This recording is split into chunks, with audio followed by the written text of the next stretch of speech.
Guys, what is the absolute worst money advice that you've ever received? Maybe it's you're gonna die in debt anyway, or maybe it's you'll never be debt free, or maybe it's you can't take it with you, so you might as well spend it.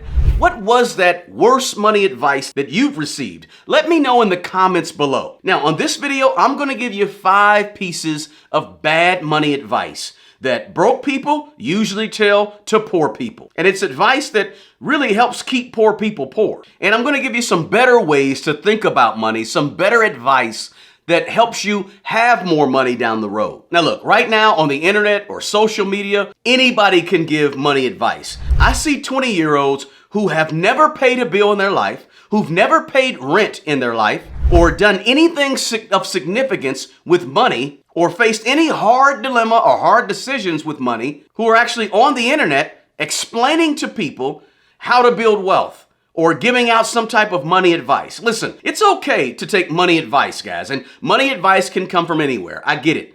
But you've always got to consider the source of who's giving you that information and giving you that advice about money before you consider taking heed to that advice. Because the person who's giving you money advice, they may be broke themselves. So let's jump into these 5 pieces of bad money advice that broke people give to other broke people. The first bad money advice that broke people give to poor people is you work hard.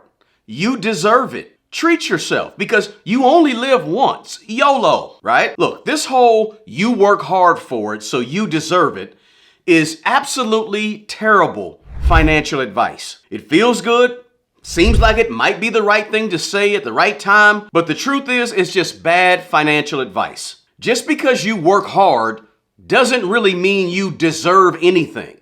Lots of people work hard. Working hard is not the prerequisite to earning and having things. The prerequisite to earning and having things is making good decisions with your money and with your life and properly managing your money and your life. When you do those things, you deserve things. But here's the deal. When you do those things, it puts you in the right position to be able to responsibly afford things. Look, if you want to have things, I'm not mad at you, but you have to work smart, be held accountable, be responsible, be disciplined. All those things are things that you got to have things. It's not that you work hard and you deserve it. It's, are you doing the right things to actually be able to responsibly manage and handle and make those good decisions? So you treat yourself when you've done all the right decisions with money. But just because you're living and breathing and blinking doesn't mean you deserve anything. Now, the second bad money advice that broke people usually give to poor people is if you want to have a reliable car, you have to get a newer car with a car payment, right? Because if you pay cash for a car, you just don't have enough cash to get a really good, reliable car. And everybody has a car payment, so don't worry about it.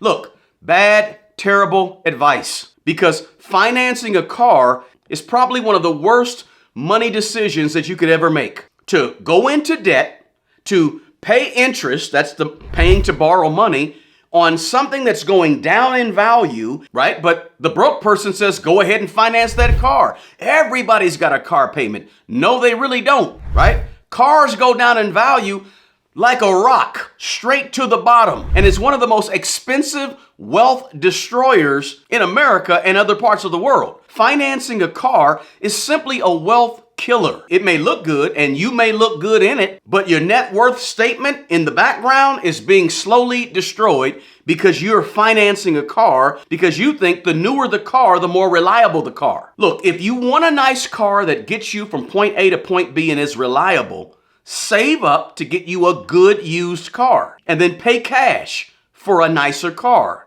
after you've saved up for it. Be patient. Wait another 6 months, wait another year or 2 years while you build up enough cash to get you the car that you want. And in the meantime, the whole time you're saving, be doing your research, be doing your studying, be learning a little bit about cars so that when you do make that cash purchase for a car, you're able to get a good solid used car because you understand you spent 6 months to a year researching, studying, learning about cars and what to look for when you buy a car. right? And that may mean spending way less time on social media and more time learning so that you can make that good, solid used car purchase that's an informed decision.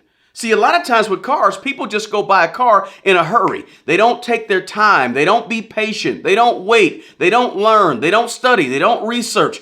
And they end up making a rash, quick decision and end up buying a lemon, right? But you want to avoid all that. And you can buy a good, solid used car cash if you know what you're looking for. Don't fall for this idea that just because a car isn't new means it's not reliable. The age of a car is usually not the best measure or predictor of how reliable the car will be. Look, newer cars go bad too, but how well was the car taken care of? How much information and research did you do before you went to go look at cars? Those are better predictors of how reliable a car is going to be than just looking at, oh, I got to get a brand new car, or I got to get almost a new car if I want to get a reliable car. Guys, if you're getting anything out of this video, do me a favor and smash that like button below. Also, please share this video with your friends, your family, and your network of people. And don't forget to drop that comment below. And if you're not a subscriber to this channel, please consider subscribing to my channel. Now, let's get back to the video. Now, the third piece of money advice that broke people give to poor people that keeps poor people poor is you always got to keep a credit card for emergencies. Bad money advice. And here's why. The thing that you need to keep around for emergencies when emergencies happen is not a credit card. It's money. It's cash. Having your cash or your money in a high yield savings account so that while it's sitting there, it's gaining a little bit of interest. Having it there is way better than keeping a credit card that might tempt you to use it and then have to pay high interest on it.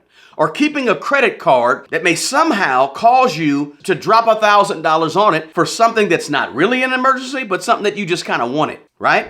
Keeping cash in a high yield savings account is a more responsible way to keep emergency money. Listen, if you keep a credit card because you want to build up your credit to maybe at some point buy a home, something that's appreciating in value, and you feel like you really want to get the points that the credit card gives you for when you use it, that's fine. I'm not mad at you. That's okay. Now me, I don't own credit cards. But if that's what you choose to do and you do it responsibly, hey, that's on you. But if you're just keeping a credit card around simply for emergency purposes, that tells me that you aren't keeping enough cash for emergency purposes. And that's a problem. You want to have 3 to 6 months of your expenses or 3 to 6 months of your needs set aside where you can get to the cash immediately. Spend some time building up that emergency money and stop relying on a credit card for emergencies. Now, the fourth bad money habit that broke people tell to poor people is you can beat the stock market with this one magical stock pick that I'm going to give you.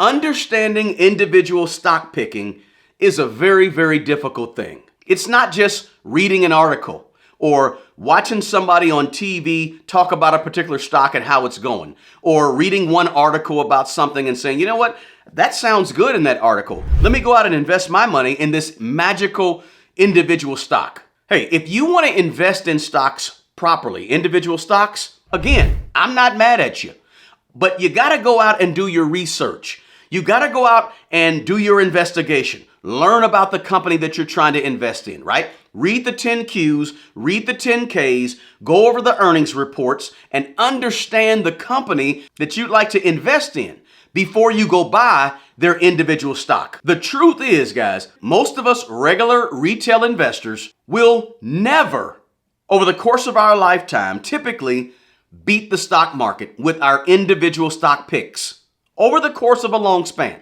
And even most institutional investors over the course of the lifespan of the institution won't beat the stock market by picking individual stocks. It's rare. Yet, I see tons and tons of advice all day long on social media and on the internet showing people how to pick these individual stocks and these individual magical stock picks that are going to get them a whole bunch of returns. It's not really how it works over the long stretch of time, right? That's not really how you build significant wealth in the long term. Now listen, for some people it works, right? There's some Warren Buffetts out there that do a fantastic job at stock picking individual stocks. But for most of us, It don't work like that, right? That's why I'm a proponent of index funds and ETFs, because studies have shown that index funds and ETFs tend to outperform the regular individual stock picker. Finding and locating these magical individual stocks that are going to make you a millionaire is just bad money advice from a lot of broke people to a lot of poor people. And it keeps poor people poor out there picking this stock and picking that stock and going for, you got to do your research. You got to become excellent and do what most people don't do if you want to win the game of individual stock picking. Now, the fifth piece of bad money advice that broke people give to poor people is simply live your life while you're young and go ahead and take on that high level of debt, because you got to live your best life right now while you're young enough to enjoy it. So you might as well just take on that debt. Don't worry about it. This whole live beyond your means to have what you want to have right now while you're young is terrible money advice. When people say, go on vacation, don't worry about it. Those bills will be there when you get back. Buy those shoes. Buy that purse. You need self-care, and self-care costs a lot of money. You got to take care of yourself. Bad money advice. I'm not saying don't enjoy life. I'm saying don't go into a whole bunch of debt because you're trying to live your best life when you're young. Social media perpetuates and glorifies and romanticizes the idea of living a glamorous lifestyle while you're young, and fill it with luxuries and luxurious trips because you got to get the experience and you got to take on that debt a little bit, charge it on the credit card, no big deal. You'll pay it later. It'll get paid, but you got to pay to have a whole bunch of fun while you're young. This is irresponsible advice with money, because doing all these things now with money will cause you pain with money down the road.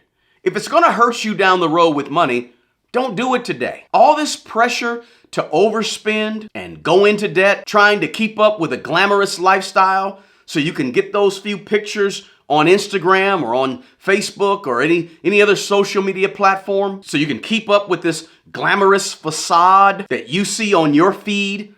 It's all damaging in terms of money advice. Hey, what you're not really seeing on your feed on social media is people's actual financial situation.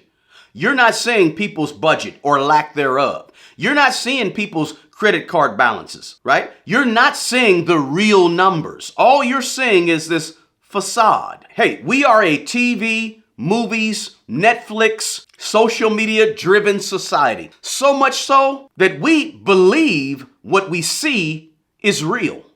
But guess what?